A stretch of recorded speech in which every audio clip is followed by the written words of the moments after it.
everything I invested, I am not going to sit in cabinet and have an education minister as a colleague who does not work in those areas. So for those years, have to be a little kind of government. For too long, and let's face it, for too long, we have continued in this country to run the government as though it is eight governments. There is a single command government. There just happens to be eight ministers. And that's why I said that in the next coalition, I am going to ensure that before agreeing to any form of coalition, that I would ensure that that coalition came up with an agenda.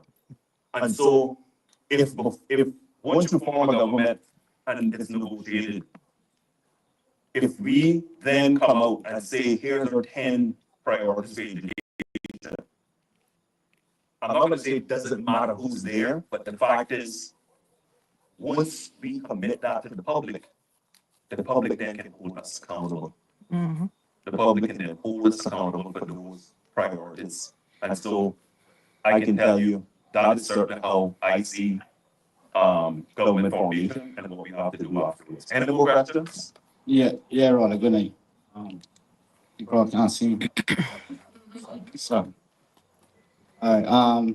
I just want to say, I heard you speaking about the Superior Order program. I'm a product of that program. So, I used to be mixed up in stuff that I didn't, well, I shouldn't have, but I was exposed to it from a young age. So, young guys tend to follow what they're wrong, right? But I didn't graduate middle school. I didn't get to high school. I didn't do any of that. I didn't go to college, nothing. When the Superior Order program opened up, I joined it. I learned mechanics because I had a passion for it, right? But I also, they had a part in it where they taught you about entrepreneurship, right? Although I did not follow the mechanic career, I used the entrepreneurship part of it to better my life. And now I'm in three different industries. I own a painting and renovation company, which is going really good. It's been open 7, 8 years now. Have heavy equipment, and I also do concerts. So again,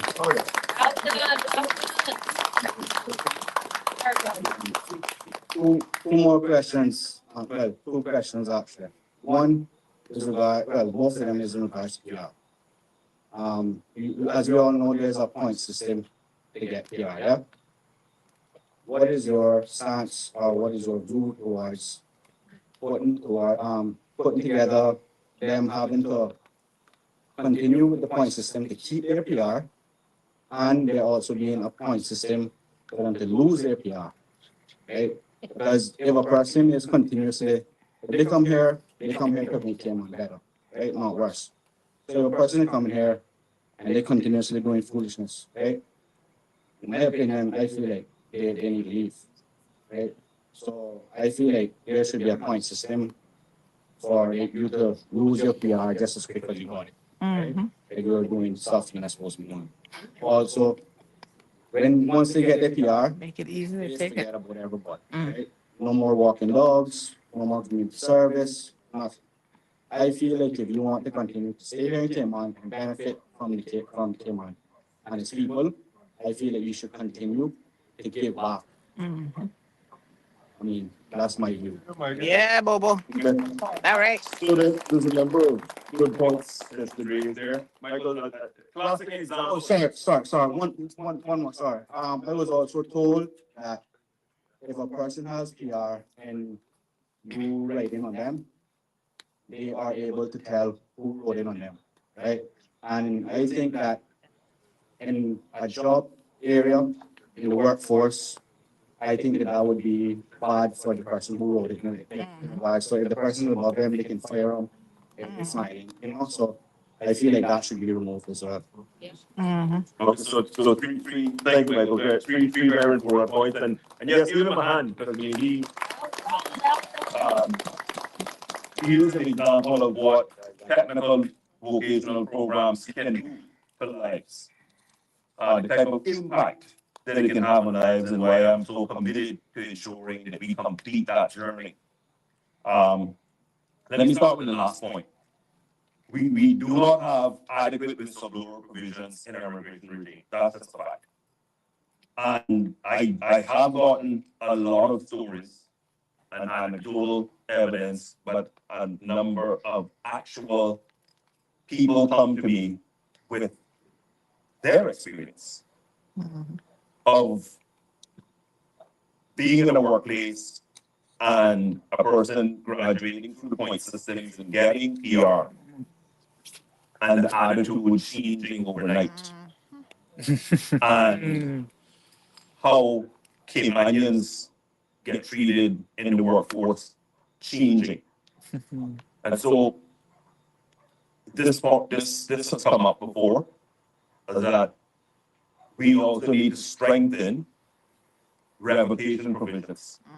In looking at the legislation, it is very, very clear that we do not have a clear, clean, and transparent revocation system for PR or Caymanian status, because they're both grants. And in every country where there's a grant, this isn't unique to Cayman, let's be very, very clear. If you get any of these types of grants in every other country, there is in those countries' domestic legislation ways in which that right can be revoked. That's right. And so those two do need to be strengthened.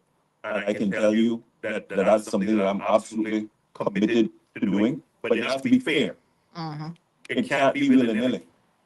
It can't be all of a sudden a Caymanian decides they're going to be vindictive and just want to now not like someone as well. So it has to go both ways. Let's be fair about this. This has to be a two-way street. So you have to have adequate whistleblower provisions. Because Michael's quite right. I have heard about instances, or been told directly from instances, and being asked that question directly, what should I do? And it's a very, very uncomfortable position because on the one hand, immigration doesn't accept anonymous letters. And on the other hand, this is someone that you're working with and you're seeing what is happening on the workforce and in the job. So we need to strengthen the whistleblower provisions. We have technology. There's no reason why we can't strengthen. We have adequate whistleblower provisions in other legislation. I'm sure we can have it in immigration. And then, as it relates to those two sections, though, Michael, I think I would invite you to take a look at the manifesto as to what I'm proposing.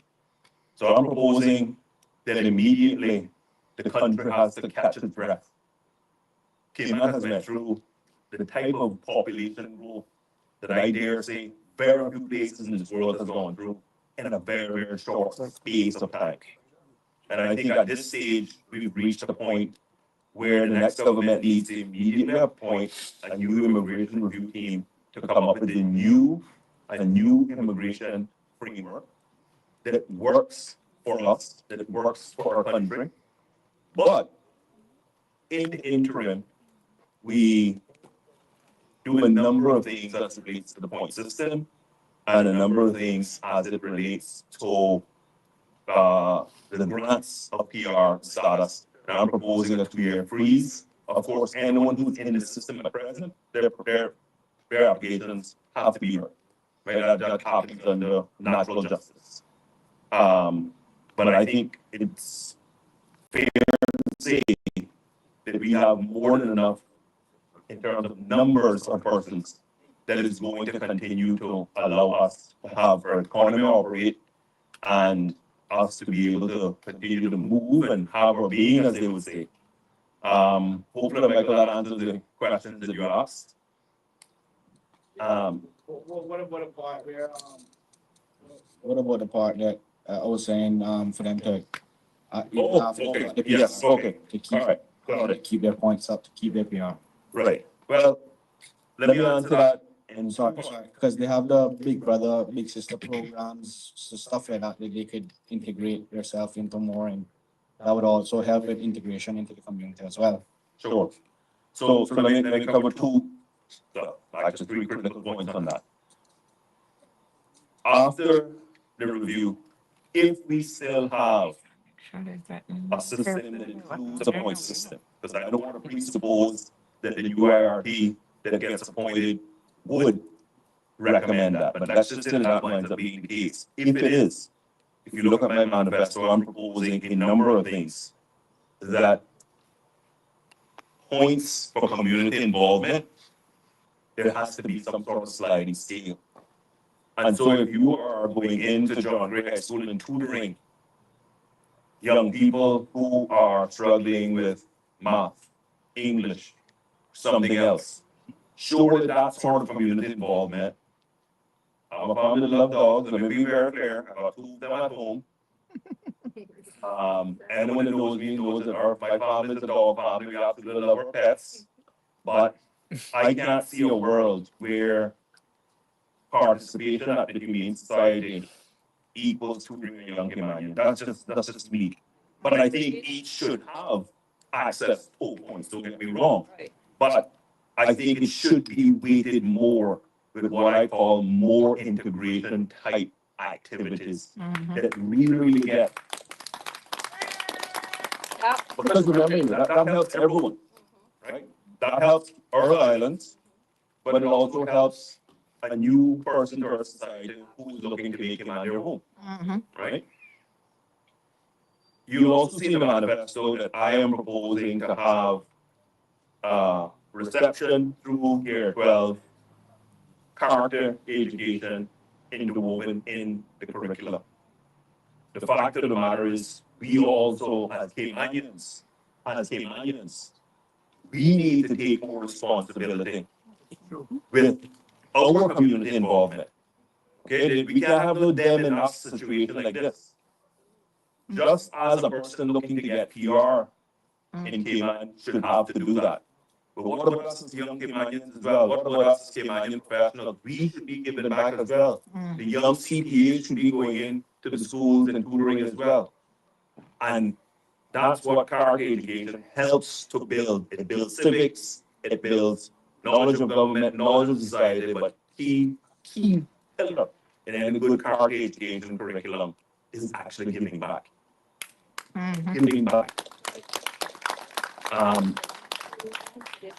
I have gotten the proposal, and that is an addendum, the document that I'm doing today, manifesto, Michael, and that is, so you're not, it's a very important point. I've gotten it before, where if the new regime does continue with the point system, that there be an inclusion in the point system all the way up to the grant of Caymanian status for the continuing involvement when it comes to the community involvement aspects that got UPR in the first instance. And I think that's a fair proposal. I don't think there's anyone that I think would really buck or kick against that. Any other questions? Good questions so far. Good meeting. So, sorry, Mr. Ronnie, one more question. Sorry. Okay. In regards to real estate, right? Okay. What are your views in regards to putting a cap on how much properties a foreigner can buy? The reason why I say that is because every foreigner that comes, say they buy 10 properties, not only limiting how much properties us Caymanians can buy, and it also just causing all the prices to skyrocket as well, because property is becoming very limited due to so much foreigners investing in raw land, even average family size homes. Right. So that too has been a point that continues to be a vexing point for our community. The first proposal that I have that's already in the manifesto is that immediately, as part of any immigration transition provisions, the section of the regulations that has the point system, that we would put an end to the 30 automatic points for investing in real estate of $500,000 or more. My friends who are in real estate have said to me that a key driver of the cost of real estate in Cayman has been the number of non-Caymanians who are seeking to buy a property of 500,000 or more to get 30 points. And so that provision has greatly contributed to the uptick of the cost of property in Cayman. On your second point, I do believe that the country is at a point where we have to look on, and if we're going to adopt that in the regime, that those points that get allocated were to shrink. And my proposal is you get at maximum 5 to 10 points, because then that doesn't incentivize persons to speculatively get a piece of real estate in the event that they should want to apply for PR, which also happens with a number of persons who come here as professionals with a significant disposable income and access to credit. The raw land ownership. What has been proposed on more than one public forum that I've been in, which has been of not just the yard meetings, but also on CMR, and comments that I've gotten, direct comments that I've gotten. What has been pushed is a system whereby, when it comes to the purchase of raw land, that you would limit the amount of raw land that non-nationals can actually buy in Cayman. Personally, I support that. I support it for a number of reasons. One is we have very limited land space, and it's even more acute when you take out the central mangrove wetlands. And so that is going to be an area that the next administration is going to have to look at. We're also going to have to be able to craft the legislation in such a way that it doesn't stop some of the good provisions that we already have in legislation. And so one of them that I'm also proposing in the manifesto is that any person who is going to come to Cayman as a wealthy retiree, to qualify, we increase the dollar value that you have to invest, and that investment has to be in a single property. So in other words, right now, what has happened in a growing number of cases is persons are applying for PR under, I think, Section 42, which requires a $2 million investment, but they're buying one property for, let's say, for argument's sake, $1 million, and two other properties for 500-ish thousand each. Those who are in a rental pool to make investment returns in another primary residence. So under my proposal, you have to invest in a single property. What has been said to be very loud and clear, and I already have as a point for the addendum document that I'm going to be publishing, is that not only would it have to be in a single property, but it cannot be in undeveloped land. Because right now, the logic of someone investing in just undeveloped land would be counterintuitive. For the most part, a person is going to buy a unit so they can live in it. But how the legislation is actually crafted, it doesn't mean that you can. So in other words, a person could simply buy a single or multiple raw land properties to equal the $2 million. Only live in Cayman for 6 months a year, which is the case of a number of persons who are wealthy retirees. They don't live in Cayman full time. And simply when they come here, they rent or live wherever they want to live. And I think the key thing that is a real concern to Caymanians is access to raw land. What is the future going to look like with access to raw land to be able to build a home? And we have to be thinking out 10, 20 years down the line about these sorts of issues. Those are massively important issues. I'm not going to stand here and trying to pretend like I have all the answers, but those are issues that the next administration is going to have to look at and come up with a sensible policy position after having taken input from the Caymanian community. Because that's key for government, right? You can't just be doing these things in a vacuum. You must be taking input from those who are involved in various industries that would be impacted. Would you consider leasehold on raw land and not instead of freehold? I know in parts of Asia and parts of different places, only status or naturalized citizens have access to that kind of stuff, and they already have granted it. Would that be something that you would ever consider? Well, I think a lot of that. Well, let me repeat in case anyone didn't hear the question. The question is there are other countries that have different types of customs as it relates, customary practices as it relates to the land and real property ownership. And the question was, would I support the concept of leasehold on land versus the actual disposition of land? To be very, very honest, I think that's something that the market would have to dictate. Because you can put land up for lease, but if you don't have someone who's willing to lease it, then what's the lease really worth? So I think that would be something that would have to happen in the marketplace. But given the limited resource that we do have, and whilst I know once we were to build an east-west arterial, that is going to open up much needed new lands in Cayman. Make no mistake about it, it's going to open up much new needed land space in our islands and give the option for Caymanians who would want to live in different districts without having to be choked off by traffic. Any other sort of changes, I think really has to be market driven. I think because I give you an example, government did a 99-year lease on the piece of property that cost you less, I think is on. And then there was a other piece that were the Matalon's property that would have been near the Gulf Force. The experience there was that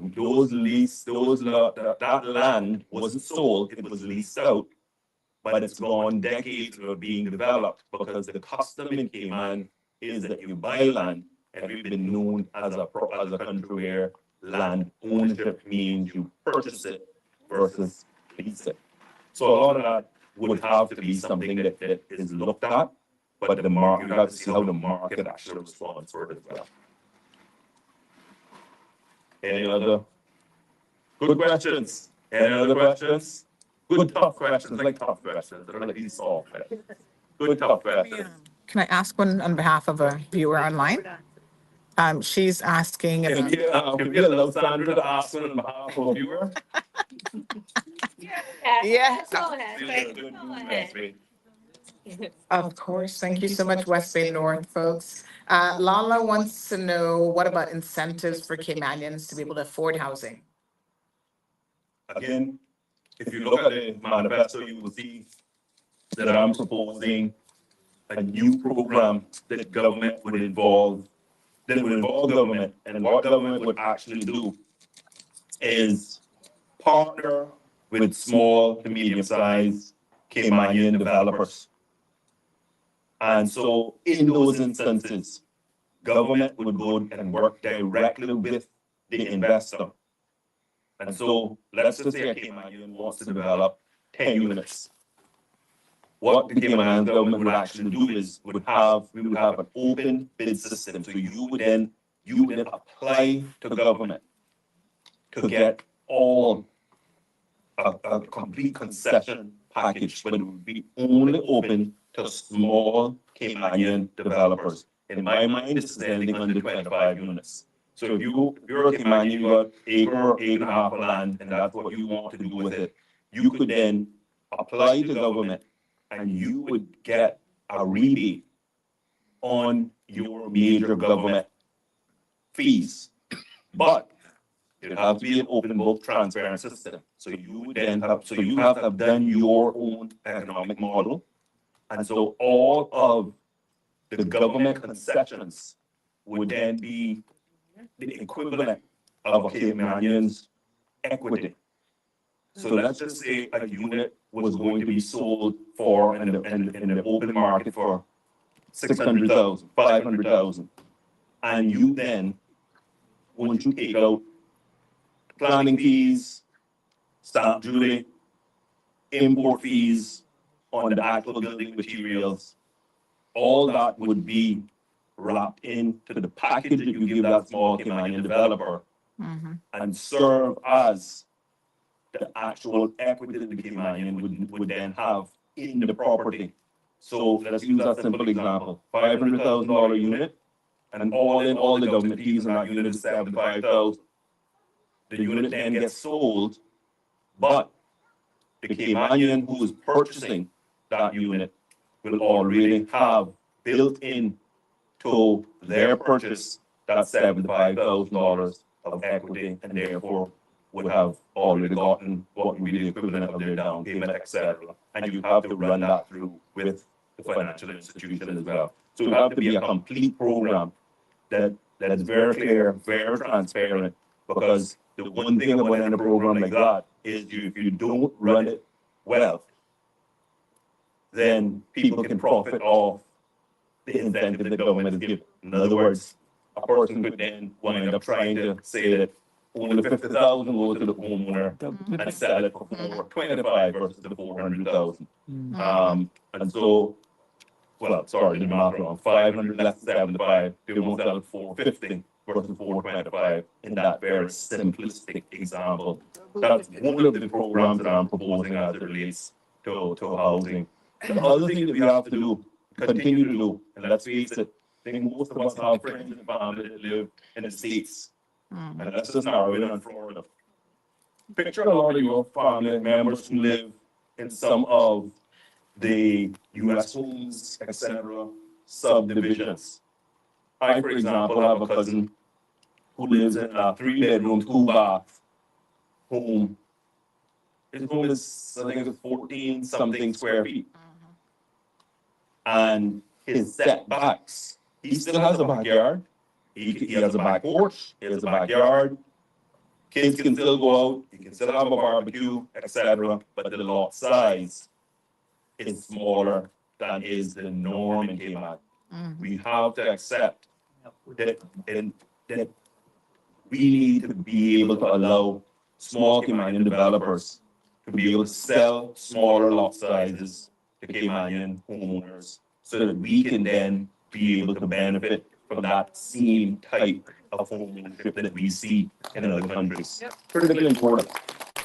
We can't continue down this road of saying that it has to be 100 feet by 100 feet and you have a home in the middle with hundreds, thousands of square feet of yard space. And people still want to do that, obviously that person can still do it. But we need to enable the type of housing that we do see, modern housing that we do see in other subdivisions and other places that we mentioned. I'm like, Any other questions? Well, Mr. Rolston, while you're at that topic Okay. of development and Caymanian ownership, I don't need that. I'm low. But anyhow, I said, I was a young Caymanian. I aspired and bought my own land. I selected my land where I bought it. I designed my house where I wanted. I took my time and I built my house. It took me many years to do, but I was inspired to complete it. Today's date is not even the Caymanians can't get the land. They don't have the opportunity to build either because you got to hire a contractor. You got to have a business license. You got to do this and you got to do that. So we're stacked. Everything is stacked against us acquiring anything. So if we could buy the $100,000 lot, we got to buy a $4 million house because by the time we finish getting it done, we hired a contractor who took away $300,000 from us. And then the banks increased the interest rates. Then we got a $1 million loan and a $400,000 house. So it doesn't make no difference. I think that government needs to look at it in a realistic way. I mean, I don't have no problem with foreigners owning a piece of land. If I sold my land to a foreigner, I had the privilege to do so. And I know for sure when he bought it, he was gonna do something with it. So that's not my problem. My problem is how difficult it is for the average Caymanian, whether they work in a bank or whether they work on a garbage truck. The average Caymanian make a fairly good salary, but the cost of living on other things are high. And trust me, I like CUC.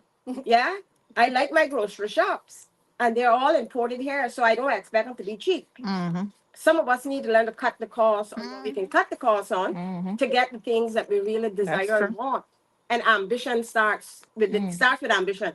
And some of us don't want to get nothing because we want to complain about what others has got. But the government makes it quite hard for us to get it too, because they are following the rules and regulations of those that have the best interests of heart at themselves, not us. Not us. Because I hear every day, oh, it was because of Ivan and all the rip-off and the this. We all learned from Ivan. But give us a chance. We can build our own houses. We can get our permits. We can take our time. We can run our partners. We can do whatever it takes to get our own house. We don't need to go to the bank to borrow a loan to compete with a system that tells you a rate card expires every 6 months. You got to do something. We don't need that. If you're building your own private house, you should have the time to build it at any cost. But if you're building for somebody else, that's different. If you're a contractor building for somebody else, good. If you're building your own private house, planning those. Well, Planning those. I don't know about that So 6 we have month a whole card. lot I of got one of my neighbors difficulties about 10, when it comes to 15 years. Caymanians acquiring that house. I So, assume. so there's a lot wrapped up in that, and there's a lot of issues that come from that. So, number one, societally, we have, not for the better, made some shifts about how we have gone about homeownership, right? We've kind of gotten away from the whole save, get the piece of land, save, get the blocks to do the foundation, save for the footing, save for the floor, etc. Right? And that is something, quite honestly, that we do need to really start to reinstill in a lot of our young people as well. But you do mention one point that's critically important, and that is the expiry of the plan permit. That is something that we honestly need to look at and stop being so bureaucratic about. Because the fact is, I believe that once a person age should be longer, and once a person commences their construction, they should be able to do what you just said, which is to take the time to build. Now, as it relates to once you go to a financial institution to get a loan to finish that house, how forceful a government can be about dictating to the bank whether or not you have to have a contractor or not is a little trickier. That piece of it is a little trickier. I myself, the first house I built, you brought back a lot of memories. Brought back allowed me to self-contract, self-build. But that was because I guess I was an accountant and I put together a spreadsheet. It was in QuickBooks file actually, and went to them and said, "Here you go." And they said, "Okay, we'll allow you to do it." It does get a lot trickier if a person isn't that organized or disciplined to lend the money out without knowing that you're going to get the house Well, you built. got all these crooked contractors, you know. I don't think it's the bank. I think it's the government. Government is the one who controls planning department. If you don't have a contractor, you don't get a building number on your permit. You don't get to file inspections. You don't get a whole lot of stuff. So if the government said the person can build them house themselves or hire whichever contractor they want hire, there's too much involvement in what a personal person can do, but the liability is theirs. Okay, sorry. You're talking about self-building and being able to then Yeah, I'm get talking your about own what you inspections, etc. from Got going it. ahead. Got it. Yeah. That is certainly one that I would have to get a bit of information on, because I would be, from what you're saying, if a person other than a contractor, because what you're saying is, if you're not a contractor, you can't then apply for the inspection. No, that you used to who's be able doing to the do work? that when we built our house. Got it. You could fill out a form, drop it at plan in, and get your inspector to come out. Nowadays, you gotta have either logged on to planning, created a profile, created a business entity, whatever, in order to get that contractor's permit, license, whatever. And it's not so easy anymore. Okay. And the young Caymanian, we have a lot of brilliant young Caymanians that can build their own house and save tons of money. Point taken. I need to get a lot more information about that for myself, I must admit. But I will certainly do that before my next meeting. Yeah, But but that's- some of that, I need some of that. I will. With regards to the bank and with regards to the bank and the bank, so You don't need that. with regards to the bank and the bank, this is a suggestion, kind of a question, but with regards to the bank and the bank having their provisions that they want, I know where they would want a contractor, they don't want people to scam them, that kind of stuff. Maybe there can be something where if you have a good track record with your bank, your institution, and also if you willingly agree to sign on to proper inspections by approved, like a DDL or somebody to come out and do the inspections, if that can be a regime put in place, or that can something the government can say, this is what we think you should do, and then eliminate all those big contractor fees or such much more add-ons, but put a little bit of a fail safe that ensures the bank security, but not just leaving it open to the actual homeowner slash mortgagee. But the bank does not know. Yeah, but the issue is, so here's the issue. So here's where this rubs, right? Where the rubber meets the road on this is. I just don't see a regime where government can interject. Because if Yeah. government interjects, Private government sector, takes the yeah. liability. Exactly. If something goes Yep. wrong, who is going to ultimately have to Absolutely. hold and pay? Yeah, But exactly what you described is how I built my first house. yeah. And to be, All they insisted was that I got a qualified contractor to give me a quote yeah, to say that that was the amount that the house should be built for. And then I hired a firm, and that QS firm came out for every Ever drawing. draw down, you Right. have the banks do that. So I think mine still do that for what they deem sophisticated borrowers, but it's not available to a lot of people as far as I am aware. The bank, a small home, the banks, every drawdown you get, mhm. they have to have a valuer to come out and, Direct to QS company, yeah, right? see that what you bought prior to that was Is there, Is the yeah, case. Yeah. Any other questions? yeah. I was gonna say, just in terms of going back to this contractor situation, I mean, there's so many road contractors out there.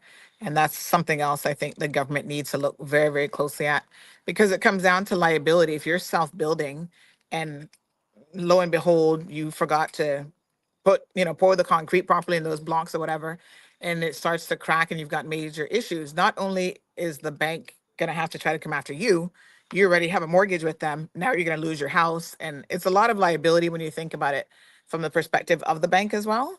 And I'm sure there've been some horror stories over the years where the banks have just lost their behinds on it. Yeah. So we have to be fair to, businesses and know what their risk is that they're taking on. You can go to a bank and try to borrow $500,000. Well, they want to have certain things in place, and I can't really blame them. Yeah. Any other questions? I think I have one about the concessions. Mhm. The concessions, when these developers come, they grant a concession. And when they have completed the building to sell, they've already had the stamp duty into that price that they're selling to the people, but they have already gotten it free, the concession of, whatever concessions they get. Well, my view at this stage in our development is that government needs to really focus on small Caymanian developers. I think other than if you had like and I'm just thinking off the top of my head, some major hotel property that was coming in, and government looked on and said, well, given what is looking to be achieved, that you're going to work with them potentially. But in terms of the large residential 7 Mile Beach and the large residential concession packages, I personally think those are a thing of the past. I just don't think that given how the market has developed, They're gonna build that it. there's a space that needs to, that regime needs to continue. So they're gonna build it. However, one of the things that would be, that would certainly force government hand is if we come up with a public system where any concession package granted by government must be made public and all the details made public. Because a lot of times people have looked on and the suspicion is there simply because the terms of a package is not known, right? But and under, if you look at my manifesto, in my mind, it's about small Caymanian developers, how we can get more and more Caymanians into housing, because that is a vexing problem for a lot of young professional Caymanians and young Caymanian families. Any other questions?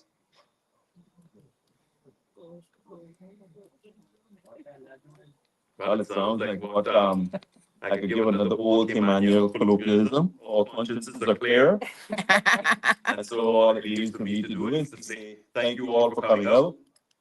It's been a good meeting. It's been good to see so many of you come out here tonight. And I thank all of you for your questions. And certainly I look forward to your support.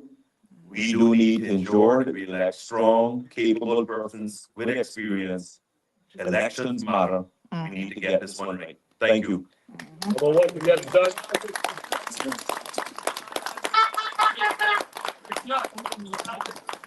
Mhm.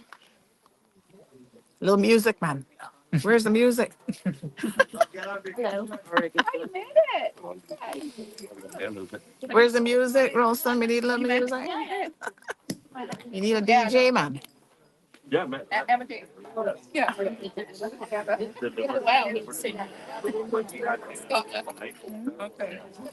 Thank you all for coming up. Okay. It's standard entire thing. The entire last meeting is on CMR, right? Just about. I'll send you. Yes. I'll send you the link. Yeah, you got there just a few minutes. Yeah. You missed it.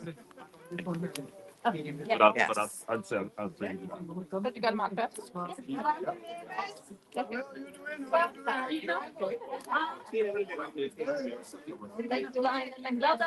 done. Are you coming? Not again now? Not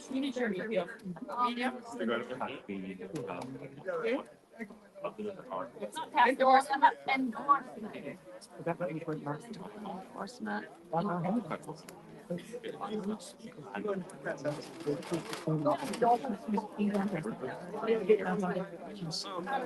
the gas spots. The things that we would pop. That was one mod so People that is actually.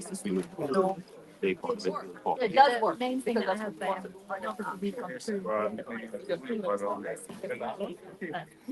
I'm now actually working in that. The big question. Hi, Steve. How are you doing? Good. How are you? Good. Good. Hi. How you doing? All right, folks. We're gonna go ahead and end the live stream. As you can see, we had a rather busy night tonight, covering 2 meetings in West Bay. Thankfully, they were not that far apart, so we were able to run to Rolston's meeting and catch about 44 minutes of it. So thank goodness for that. And so now, yes, we have a couple months left. This is the 1st of March, literally 2 months left. April 30th is election day, so it's going to get very, very busy now. There's going to be lots of meetings and lots of meeting coverage and all that sort of stuff. So get ready for it. Of course, here in CMR, we got you covered. We will have a lot of these meetings live stream. There's some breaking announcement that's going to come here shortly on the CMR platform, but it's something that I predicted from definitely last year. So if you pay attention to CMR, I can call certain things. So it should not be a surprise. So stay tuned. Go and sign up if you haven't already to our WhatsApp channel, and you will see there the announcement that's about to drop by way of a story. Some of you might be shocked, but like I said, if you're an avid follower of the platform, you won't be shocked at all. You go, oh yeah, Sandy did tell us that. So make sure you tune in on Monday because on Monday's show, we are going to have nomination day and we're going to get into all of the surprising developments over the weekend, right before, ahead of the official nomination day. Okay, folks? So thank you all again for joining us, for spending your night with us. We appreciate you very, very much, and hope that you guys have a wonderful and blessed rest of your weekend. So, yes, Shaka, you got it. You got it, girl. Yep, you got it. Shaka, you got it. All right, guys, have a good night.